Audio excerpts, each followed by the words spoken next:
Hey everyone, Golden Ninja 3000 here again. Today I'm back with a different kind of Lego comparison video. On the left, I'm comparing the official recommended Hogwarts connection method for summer 2023 with the direct-to-consumer Hogwarts Castle set from 2018 on the right. The 2018 Hogwarts Castle is microscale, and it is still to this day the largest Lego Harry Potter set ever made. And then on the left, this connection, combination, whatever you want to call it, is made up of a bunch of smaller sets. I can't even begin to put a retail price on them. I just can't do that much math that quickly on camera. But I think you need to spend about $550 or $600 to make the minifigure compatible version on the left, whereas you need to spend it was $400 in 2018. I don't know what it's retailing for now, but I think it's like $450 maybe. So they are pretty comparable in price, and as you can see, they're very comparable in size as well.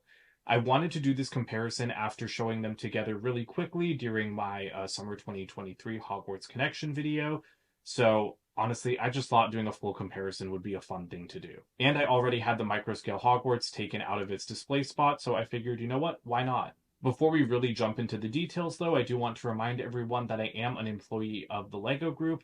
However, all opinions expressed in these videos are my own and do not necessarily reflect the views of the LEGO Group.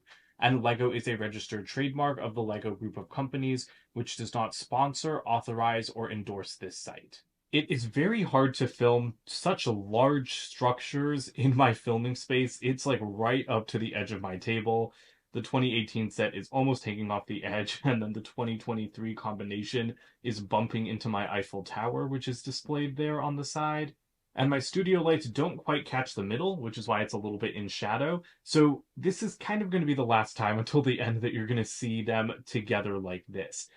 I'm going to try to not make this too long of a video because I don't want to talk forever. But basically, I wanted to do a separate video because I just really like the way that the 2023 Hogwarts combination came together. So, like I said, I do have a whole separate video on this, so I'll try not to repeat myself too much. But what really pleases me is that we finally get like some kind of architecturally accurate Hogwarts at a minifigure compatible level. Because I love the modularity of the Hogwarts sets that we've gotten from 2021 onwards. As a kid, that's definitely what you want. It makes it a great toy, and that's why we went back to the sand green roofs and the more basic building. As an adult collector, I liked the 2018 to 2020 Hogwarts sets because I thought that they were the perfect mix between good for play and good for adult collectors to display, whereas these ones are definitely more for kids. And that's not a problem because kids are the LEGO Group's target audience, and as an adult fan, I'm secure in that knowledge. That does not bother me. It just means that until now, these sets have not appealed to me as a display model. That changes with this. This connection, I think, is really cool because it captures the look of Hogwarts. Previously, it was kind of like, well, you can get a minifigure compatible one, or you can get the architecturally accurate display model. And now LEGO has found a way to give you both in one. If you still want complete accuracy, you need to go for either this one or the newer Hogwarts Castle and Grounds set. I wish I could have included that in this video, but unfortunately I'm home in Michigan right now, where the bulk of my LEGO collection is, but the Castle and Grounds set is at my new apartment in California. That set, which I have reviewed, is the only architecturally accurate complete Hogwarts because this one is just half of the castle. It's missing the astronomy tower and the greenhouses and the bell towers. And surprisingly, that's where the new version kind of edges it out. So let's start taking a look at some of like the iconic buildings together. And honestly, I might just zoom in. I don't feel like getting closer to these things. They're just way too big. So the Eiffel Tower is going to keep making little appearances in the background, but we have the Great Hall on the 2023 combination, and you can see that it leads straight into Dumbledore's tower.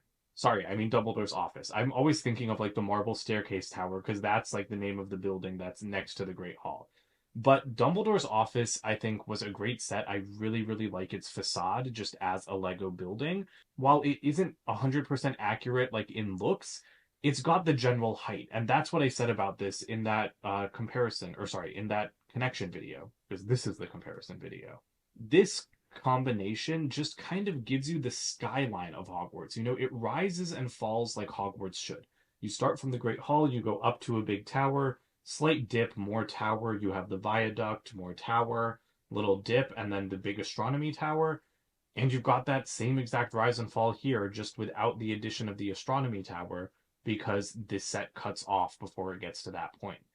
So Dumbledore's office looks fantastic. I wasn't sure how I felt about it when I first saw pictures, but after putting it together, yeah, I like the main tower on the 2018 set better, but the Dumbledore's office one still looks pretty good. And the Dumbledore's office set solves my biggest complaint from 2021, which is that all of the Hogwarts castle sections were too flat. You can really see that with the girls' bathroom right there. It's way too flat. That's just not it. It's very under detailed compared to the rest of Hogwarts, and a lot of the sets in 2021 felt like that. So I'm really, really happy that immediately we started getting sets like Dumbledore's office, we started getting sets like the hospital wing with the white windows, and even the Room of Requirement, which makes up like this tower all the way at the end. It just gives a much, much more interesting look. And that's honestly how I like to describe minifigure compatible Hogwarts sets. They give you the vibe of Hogwarts. They don't give you the exact appearance, but they give you the general feel. And that's what's more important, to be perfectly honest. But anyway, I'm also impressed with how we even have a Great Hall courtyard. That was very surprising to me. You have a little entrance at the base, and then you can see I've got, oh, I can't zoom in anymore, sorry. But I've got Harry and Voldemort dueling there like they do in the movie, which I don't like. I prefer when they duel in the hall in the books. But yeah, they have to be shooting up into the air because that stretch of ground is not long enough for them to be shooting their spells directly at each other. But anyway, we also have an approximation of the viaduct, which I think looks excellent. It's very thin, of course, but it's got the arches, and that's what matters. If we swing over to the 2018 set, what do we have? We have a courtyard outside the Great Hall, and we have a viaduct with arches. So again, I'm just impressed that the vibe is gotten across. That's really the only way to describe it. Even this tower at the back. So we have a flatter section with a sloped roof and then one tower, like one little lonely tower that sticks up. And that's what we have here. Here it's a lot more cohesive, of course. You know, that's designed to be one building. The turrets look a lot nicer than like this kind of tacked on bit from the Sirius's escape set. But it's a moot point because again, it gives you the general shape. And then you even have like the angling with the hospital wing that's very similar to the angled bridge that connects like that entrance to the viaduct entrance building. So, I mean, you can just see that I think the designers put a lot of effort into creating the combination model for 2023 to kind of fill that gap, to kind of make up for the fact that minifigure sets don't really look like the real Hogwarts. Okay, now I have to get in a little bit closer so I can talk about some of the details. So this is where the viaduct terminates, and you can kind of see this archway behind Neville, and there are doors there. If you want a closer look at this stuff, please go watch my combination video. But that is basically what you get from the viaduct entrance building. Sorry that you're starting to see the edges of my studio there, but you have an arched doorway. You have 4 towers on the viaduct entrance, to be fair, but what's most important is those large 2 that are directly flanking the entrance. And so I'm happy to see that 2 large towers are directly flanking the entrance on our official combination model. This is where we kind of diverge from the 2018 direct-to-consumer set, and this is where I wish that I had the newer Hogwarts Castle and Grounds set, because I really do love how we kind of get an approximation of the astronomy tower here. So we're still missing like the bell towers and the greenhouse sections, but I wouldn't at all be surprised, even if the Hogwarts sets that we get next year are not the bell towers. I feel like in maybe 2 more years, we'll be able to take the new Hogwarts modules and basically make them the bell towers on the end. And I just think that that's such a cool concept.